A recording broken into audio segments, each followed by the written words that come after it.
Bom, vamos lá de novo então, continuando aqui o nosso curso de sistemas térmicos, né? A gente está falando de motor de combustão interna e de propriedades, então, propriedades e curva característica de motor de combustão interna. Na última aula, a gente falou sobre pressão média, né?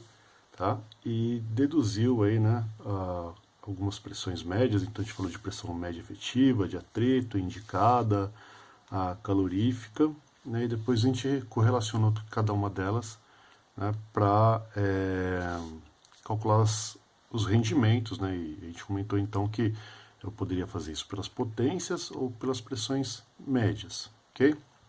Então só finalizando esse assunto, né, tá, finalizando essa etapa aqui, né, com o que a gente viu nessa aula, né, com o que a gente viu aqui desse assunto de pressão média, né, a gente pode deduzir o seguinte. Então, se eu pensar, né, da última aula aí das nossas deduções, a gente então viu que, né, a potência efetiva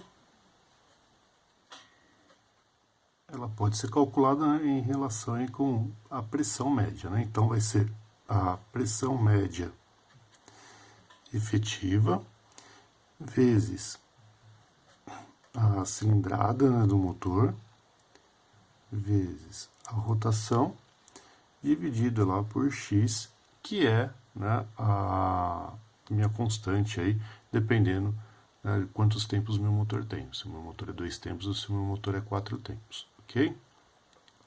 A gente também já viu que, né, a potência efetiva é igual à velocidade angular vezes o torque, certo?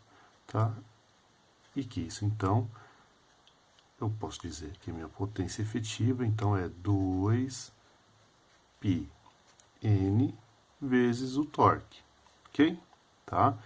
Posso chamar aqui essa equação aqui de equação 1 e posso chamar essa equação aqui de equação 2, ok?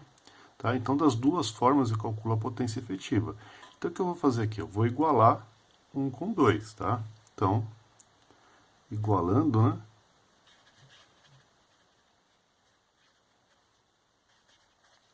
1 e 2.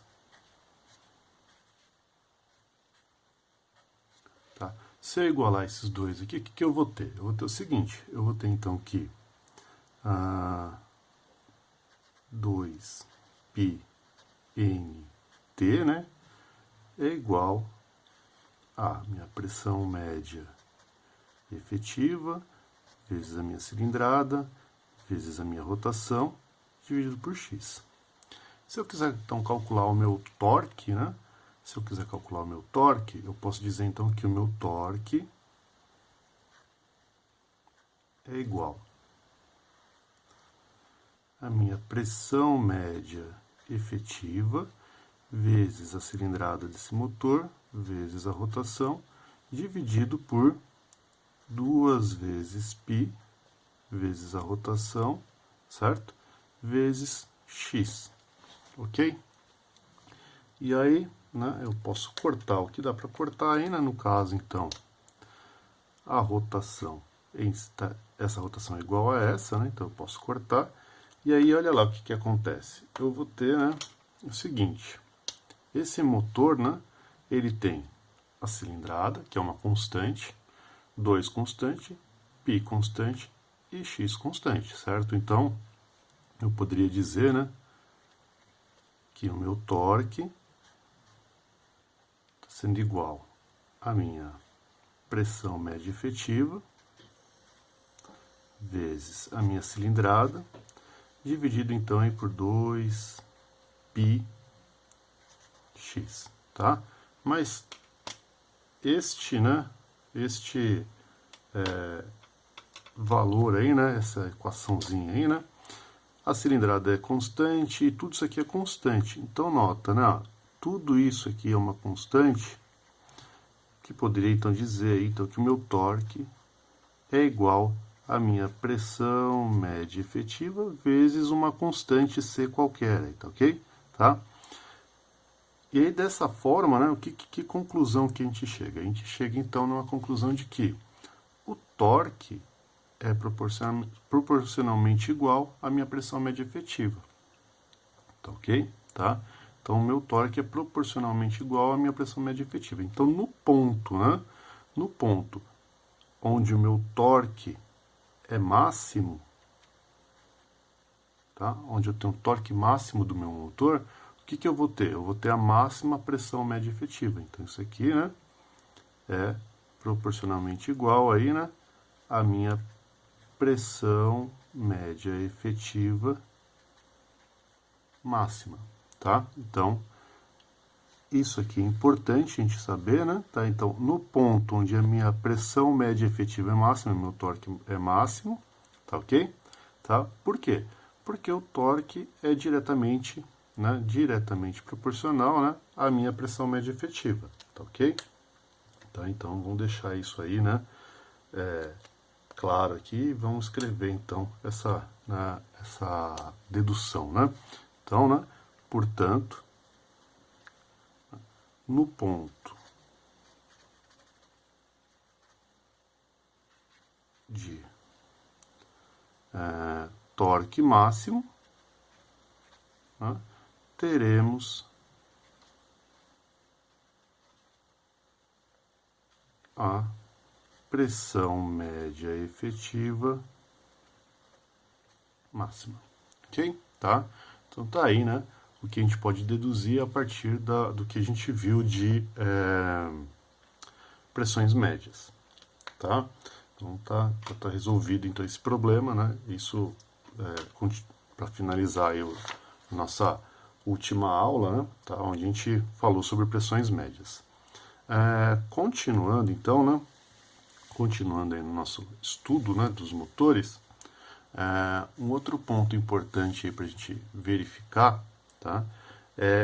Com relação à relação combustível-ar, tá ok? E ar-combustível, tá? Então, a gente vai falar agora aqui de relação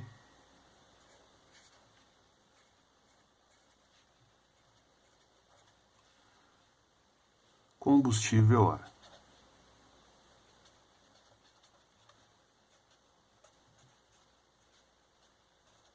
Relação combustível-ar a gente chama de F, tá ok?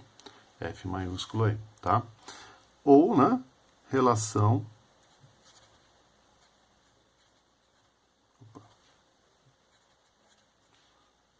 ar combustível.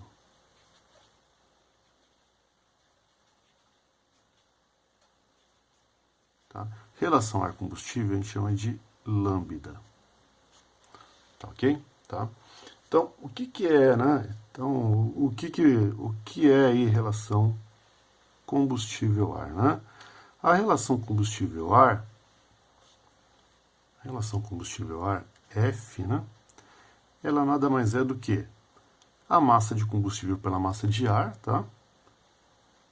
Então, massa de combustível por massa de ar, ou, né, o que a gente mais utiliza, né, que é a vazão mássica de combustível, tá, pela vazão mássica de ar. Então, esse aqui, vazão mássica de combustível, esse aqui, vazão mássica de ar. Então, o que é a relação combustível-ar? É a relação entre a vazão mássica de combustível e a vazão mássica de ar na entrada, né, da câmara de combustão. Tá? Então, o que está sendo utilizado, né, o que está entrando para o processo de combustão. Tá, ok? E se fosse relação ar-combustível? Se fosse relação ar-combustível, é o lambda. Ok?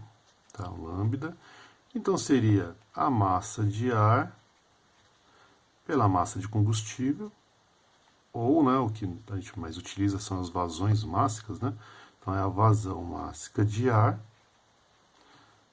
pela vazão mássica de combustível, tá? Portanto, então, né, eu posso dizer aí que minha relação combustível-ar é o inverso do lambda, né? Tá? Assim como eu posso dizer que o meu lambda é o inverso da minha relação combustível-ar. Tudo bem?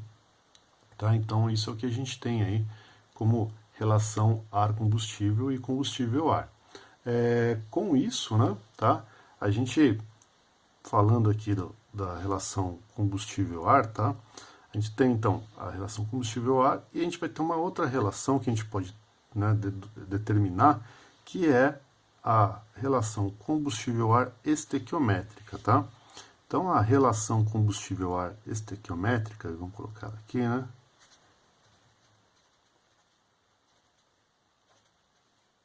Combustível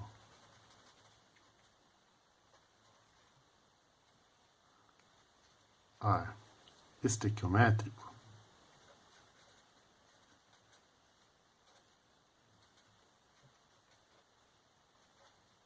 tá? Essa relação combustível-ar estequiométrica, a gente vai chamar essa relação aqui de FE. Isso também pode ser feito para o lambda, tá? Então, lambda estequiométrico também, tá? O que vai ser a relação combustível-ar estequiométrico, né? A relação combustível-ar estequiométrico, esse FE, vai ser, então, a minha vazão mássica de combustível pela minha vazão mássica de ar, tá? Onde eu tenho a minha queima total aí do meu combustível. Então, o que é aqui, né, esse estequiométrico? É lá o que você viu lá da química, né? Então, eu tenho lá combustível mais ar, né? De forma que eu tenho, né, todo o combustível queimado, tá ok? Tá? Todo o combustível queimado. Então, isso aqui é um processo estequiométrico, tá bom? Tá? Então, só para, né, relembrar, né? Eu tenho, então, os meus elementos aí, né, tá? Tem os meus elementos, relembrando aqui, né, tá? Então, eu tenho aqui, né, carbono, hidrogênio, oxigênio e nitrogênio, né, tá? Que é o que vai aparecer, né, nos nossos combustíveis e no ar atmosférico, tá? A gente está falando aqui como sendo ar, né, não oxigênio, né, tô falando ar atmosférico, né? Então, a gente está falando aí de, né, uma porção de oxigênio e uma porção de nitrogênio, tá? Lógico que tem outros gases, mas, né, na maior grande parte, né, tá aí no oxigênio e no nitrogênio, tá? Ok? De forma aí que, né, nas condições de adotando que eu só tenho oxigênio e nitrogênio, né? Então eu fico aqui com essas porções, né? O2 mais 3,76 N2, tá? Aqui então estão meus elementos e os seus, né, pesos atômicos aqui, ok?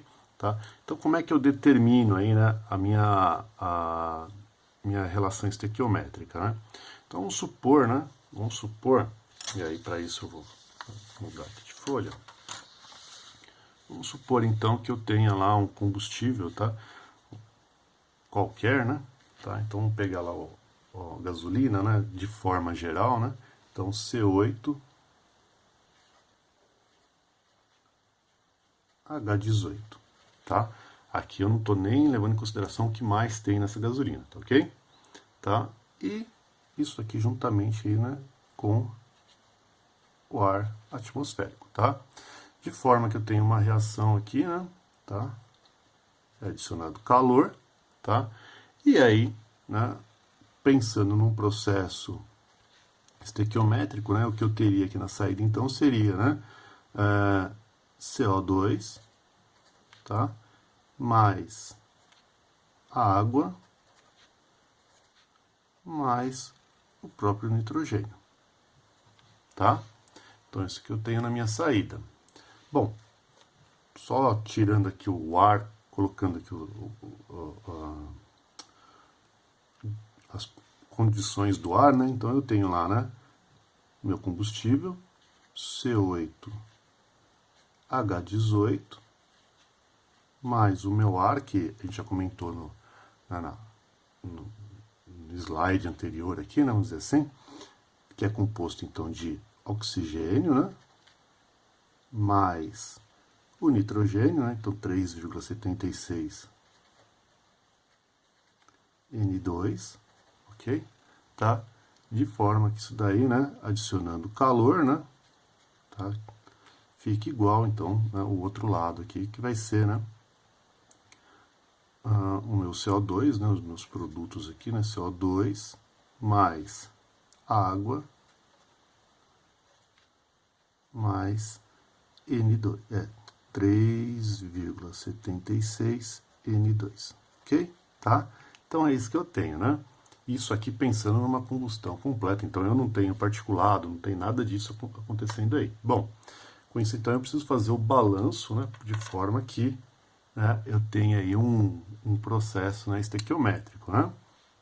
Então, se eu tenho deste lado aqui, né, se eu tenho desse lado aqui 8 carbono, então vai ter que sair 8 carbono. Então o carbono está aqui, então está lá meu carbono, ok?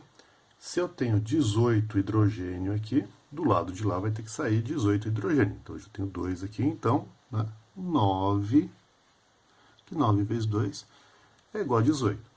E aí agora eu preciso saber quanto de oxigênio, então eu vou precisar, né? Então eu tenho aqui 8 vezes 2 aqui, certo? De oxigênio aqui, tá? Então isso aqui já vai me dar 16, mais 9, 25. Do lado de lá tem 2, então 25 por 2, né? 12,5, certo? Tá? Então aqui vai aparecer, então, 12,5, tá? Aqui também 12,5, né? Tá? E aqui também, né? 12,5. Ok? Então, com isso aqui eu fiz o meu balanço, tá? Eu fiz o meu balanço aí, então, agora essa reação aqui é uma reação estequiométrica. Bom, feito isso, eu vou voltar lá, então, na minha equação, né? A gente falou, então, que a nossa relação combustível-ar estequiométrica, né? Ou somente fração estequiométrica, ela é a nossa, né, relação de combustível-ar, né? Então, o que eu vou fazer? Bom, eu tenho lá o combustível, né? O combustível é C8H18, tá? Então, o que eu vou fazer? Eu vou pegar lá, meu combustível é carbono, certo? E oxigênio. Então, de carbono eu tenho 12 e de oxigênio 16, né? Lá o nosso peso atômico, tá ok? Tá? Então, vamos voltar lá, né? Então, carbono 12, então vai ser 8 vezes 12, né? Então, 8 vezes o peso atômico, que é 12, certo? Tá aqui, né? 12. Mais o hidrogênio. Hidrogênio tá aqui, ó. Hidrogênio é 1, tá? Hidrogênio é 1. Então, 1 vezes 18. Ok? Sobre, agora, né, o meu ar, tá ok? Então, lá para o meu ar, eu tenho lá o oxigênio, né? Então, o oxigênio, eu tenho lá 12,5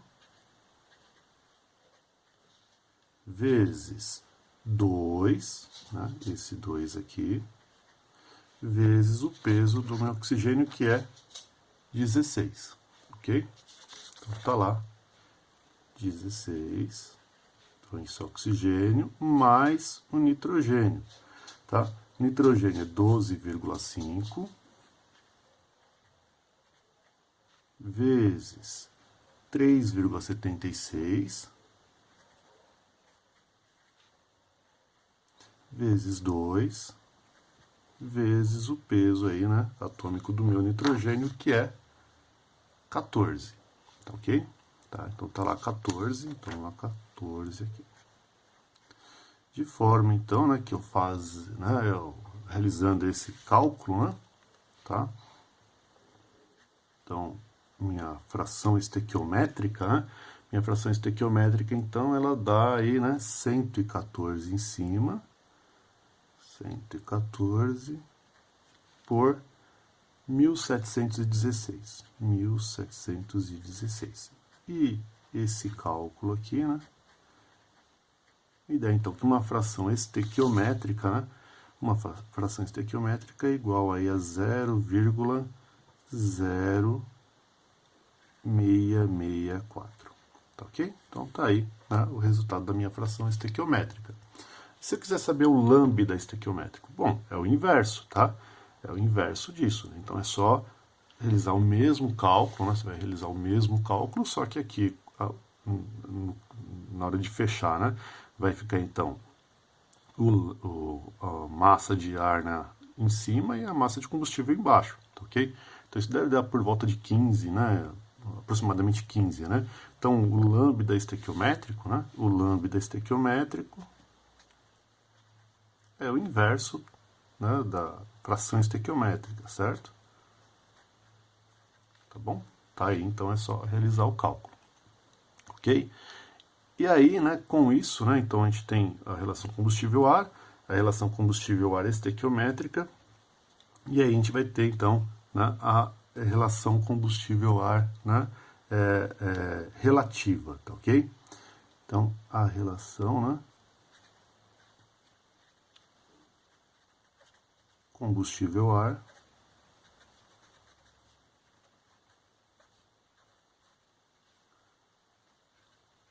relativa, tá? Que a gente chama aí de FR. O que é isso aqui, né? Este FR, nessa relação combustível-ar relativa, ela vai ser igual à nossa relação combustível-ar sobre a nossa relação combustível-ar estequiométrica. E aí, isso aqui, né, o resultado disso vai dar para a gente alguma informação sobre o motor, né, tá, sobre a condição de mistura.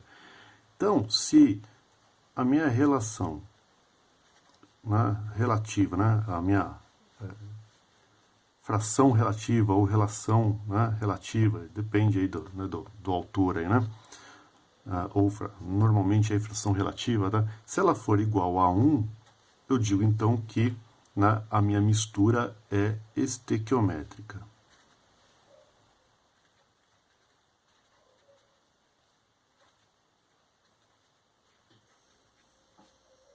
Ok? Tá? Estequiométrica.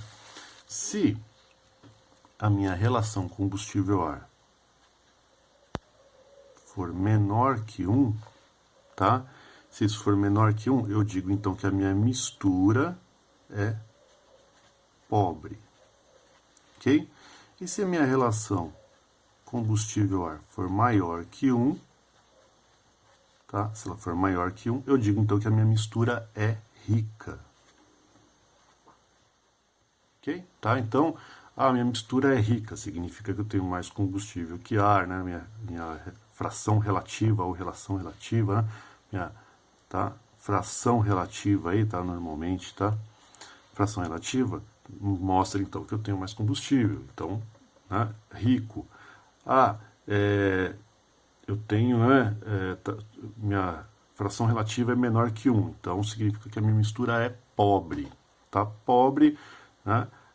Sempre nessa relação aqui que a gente está adotando aqui, tá, ok? Tá? A minha fração relativa é igual a 1, né? Então significa que isso daqui é estequiométrico, né? Tá? Então normalmente aí, né, a gente trabalha aí com misturas pobres ou misturas ricas, tá? Ok? Beleza? Então é isso que a gente tem aí sobre as frações relativas. Só para não ter um... E se eu fizer para o lambda? É a mesma coisa, tá? Então, o lambda relativo, né? O lambda relativo, tá? É o inverso, tá? Então, só para a gente, né, não dizer que não comentou sobre isso, né? Então, meu lambda relativo vai ser o inverso, né? O inverso, né? Aqui, ó, relativo, vou colocar um R aqui, tá? Vai ser o inverso, então, da minha relação, né, relativa aí, né? FR, tá ok? Tá? E eu posso, da mesma forma, determinar aí, né, se a minha mistura é rica ou é pobre, tá? Ou é estequiométrica, tá? O que não pode ocorrer, tá? É o seguinte, tem aí uma palavra aqui que acaba causando uma certa confusão. Eu falei aqui, né, de lambda.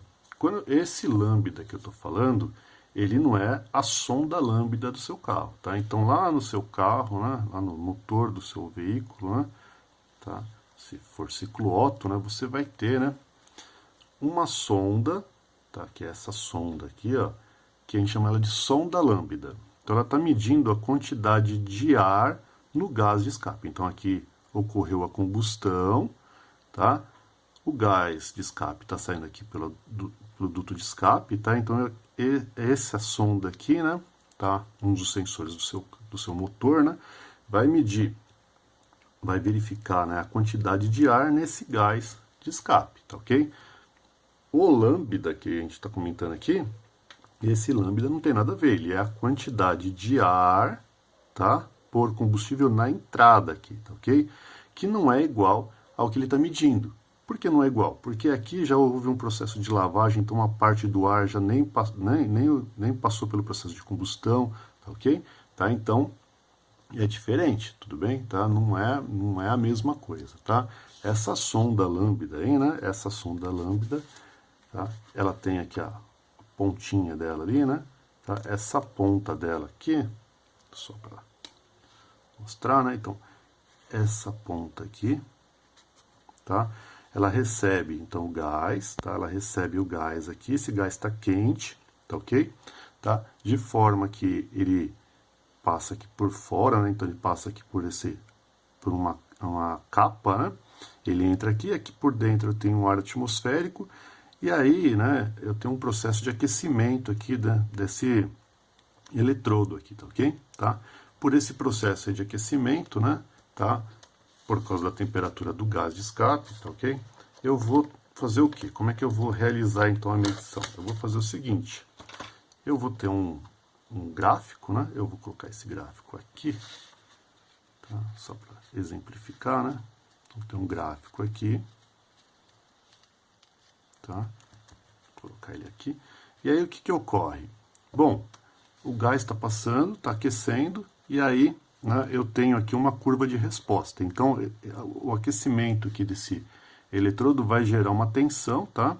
E essa tensão vai ser medida nesse gráfico aqui. Então, por exemplo, se a minha tensão está, por exemplo, nesse ponto aqui, né? Tá? Se ela está nesse ponto, eu vou através desse, isso daqui é 1, né? Se é 1, é estequiométrico, tá? Então essa região aqui é estequiométrica. Então se eu estou, né, num valor para este lado aqui, né? Se eu estou num valor para esse lado aqui, tá? Eu tenho uma resposta, tá? Então vai dizer aqui que eu tenho, né, uma resposta aqui para a minha condição, né, de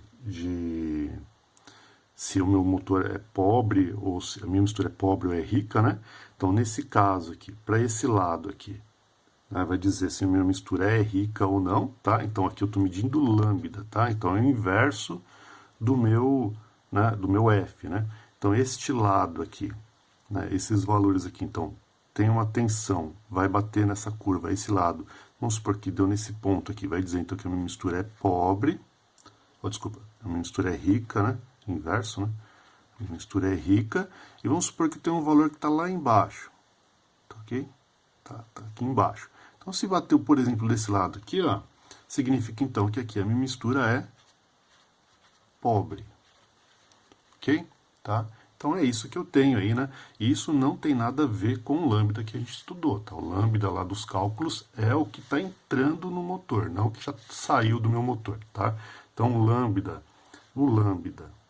ele está nessa parte, e esse daqui é sonda lambda, tá? Esse aqui é sonda lambda, que é diferente, tá ok? Tá? Então, eles não são coisas iguais, tá bom? Tá? Só para não ficar aí, a gente não ter essa falsa sensação de que, né, um é igual ao outro.